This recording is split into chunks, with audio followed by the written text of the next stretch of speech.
Bonjour tout le monde! Aujourd'hui, nous allons apprendre les verbes réfléchis au passé composé. Please take the time during this lesson to take notes. If at any time during this lesson you need to pause the video so you can catch up on your note-taking, you are more than welcome to do so. Alors, nous allons commencer. Before we jump into reflexive verbs in the past tense, I wanted to show you this slide as a review of reflexive verbs in the present tense. So here's an example of a reflexive verb that I've conjugated in the present tense. I've chosen se brosser, so to brush oneself. And here's how you would conjugate it in the present tense. The only thing really you need to take away from this slide for reflexive verbs in the past tense, aside from le sujet, is le pronom réfléchis. So we're still going to use these reflexive pronouns when we are conjugating reflexive verbs in the past tense. Conjugating reflexive verbs in the passé composé is a lot like conjugating Dr. Mrs. Vandertramp verbs in the passé composé because they both use être as its auxiliaire. And you have to add agreements to your participe passé so that they reflect the quantity and the gender of the subject. Most reflexive verbs are regular ER verbs. So when you conjugate them in the passé composé, you would drop the ER and you would add an E accent aigu. Let's go through this table so I can explain further in detail all the agreements that you would have to make. Je me suis brossé. There is a tentative E in brackets because je could be a masculine or a feminine subject. Tu t'es brossé. There's another tentative E in brackets because tu could be a masculine or a feminine subject. Now typically, the reflexive pronoun for tu is te. But we can't have this E and this E next to each other. So to avoid that double vowel situation, I drop the E in te and replace it with an apostrophe. Il s'est brossé. There is no agreement at the end of brossé because il is always considered a masculine singular object.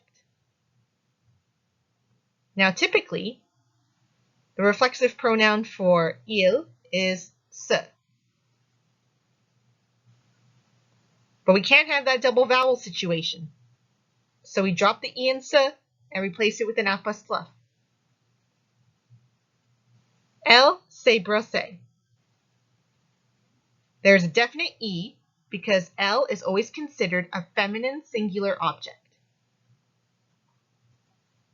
Nous nous sommes brossés. There's a tentative E in brackets because nous could be a group of masculine objects, a group of feminine objects, or a mix of both. But there's a definite S because nous is always considered a plural subject. Vous vous êtes brossé. Once again, there is a tentative E in brackets because vous could be a group of masculine objects, a group of feminine objects, or a mix of both. But there's a definite S because vous is considered a plural subject. Ils se sont brossés. There's a definite S at the end of brossé because il pluriel is considered a masculine plural subject. Elles se sont brossées. There's a definite E and a definite S at the end of brossé because elle pluriel is considered a feminine plural subject.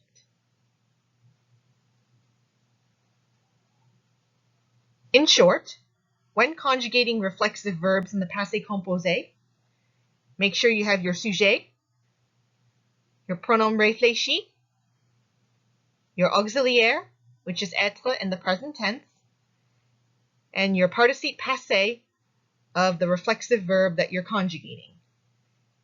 And make sure you add the appropriate agreements so that they match the quantity and the gender of the subject. There are some reflexive verbs that are regular IR verbs, like se divertir. Like with regular IR verbs, when conjugating them in the passé composé, you would drop the IR and you would add your I. However, the same conjugation rule still applies. You have your sujet, you have your pronom réfléchis, you have your auxiliaire, which is être in the present tense, and the participe passé of your reflexive verb. And you are still adding the agreements to your participe passé so that they match the quantity and the gender of the subject. Some reflexive verbs are regular RE verbs. Whenever you conjugate regular RE verbs in the passé composé, you would drop the RE and you would add a U. The same conjugation rule for reflexive verbs in the past tense still applies. Make sure you have your sujet, your pronom réfléchis, your auxiliaire, which is être in the present tense, and your participe passé of your reflexive verb. And you are still adding the agreements when necessary to make sure that they reflect the quantity and the gender of the subject.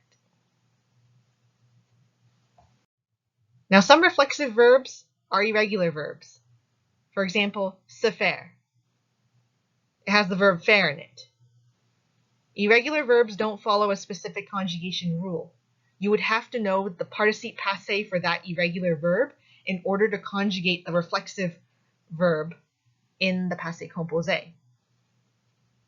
So knowing that the participe passé for faire is fait, you can easily conjugate se faire in the passé composé. Make sure you have your sujet, your pronom réfléchis, your auxiliaire, and your participe passé.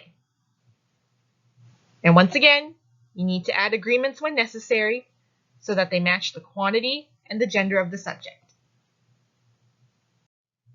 If you're unsure of the participe passé for an irregular verb, you can go to wordreference.com, set the search engine to French to English, and search up your irregular verb. Once you are taken to a page all about that verb, click on Conjugaison. It will take you to a page with all the conjugations for that irregular verb, including the participe passé for that verb. So for faire, it says here that the participe passé for the irregular verb faire is fait, F-A-I-T. Voici les exemples des verbes réfléchis au passé composé dans les phrases. Je me suis réveillée à 6 heures du matin. I woke up at 6 o'clock in the morning. Anne s'est cachée dans le placard. Anne hid herself in the closet. Nous nous sommes promenés au parc. We took a stroll to the park. As you can see in these 3 examples, I've had to make agreements. There's a tentative E at the end of réveiller because je could be a masculine or a feminine subject. There's a definite E at the end of caché because Anne is a feminine singular subject. There's a tentative E and a definite S at the end of promener because nous could be a group of masculine objects, a group of feminine objects, or a mix of both. But we know for sure it is a plural subject. Now, there are specific situations in which you don't need to add an agreement to the participe passé of your reflexive verb. Let's go through these examples so I can highlight these specific situations. Je me suis coupé le doigt en préparant les légumes. I cut my finger while preparing the vegetables. Now typically, we would put in tentative E in brackets at the end of coupé because we're not sure if je is a masculine object in the example or a feminine object. However, in this example, right after coupé is the direct object le doigt. When there is a direct object right after the reflexive verb, we don't need to put an agreement at the end of our participe passé. Let's look at the second example. Je me suis coupé la carotte en préparant les légumes. I cut the carrot while preparing the vegetables. Usually, we would add a tentative E at the end of coupé because je could be a masculine or feminine subject. However, right after coupé is the direct object la carotte. So we don't need to add an agreement at the end of coupé. Troisième exemple. Je me suis coupé les oignons en préparant les légumes. I cut the onions while preparing the vegetables. Once again, we would usually add a tentative E at the end of coupé to reflect the fact that je could be a masculine or a feminine subject. But right after coupé is another direct object, les oignons. So we don't need an agreement at the end of coupé. Dernier exemple. Je me suis coupé en préparant les légumes. I cut myself while preparing the vegetables. Here, we would add our agreement. We would add a tentative E at the end of coupé to show that je could be a masculine or a feminine object. We would add an agreement in this example because, as you can see, there is no direct object right after the reflexive verb. If there is no direct object right after the reflexive verb, you must make the appropriate agreements. However, if there is a direct object that comes right after the reflexive verb, you do not need the agreements. Direct objects are usually indicated by the articles le, la, les, and in some cases, l'apostrophe. Et ça, c'est tout pour les verbes réfléchis au passé composé. Si vous avez des questions ou des soucis, n'hésitez pas à me contacter. If you would like to rewatch this video lesson, you are more than welcome to do so. Just click on the link that I posted to Edsby, or you can check out my YouTube channel, Madame Awin, and find the video there. Merci tout le monde, et à la prochaine!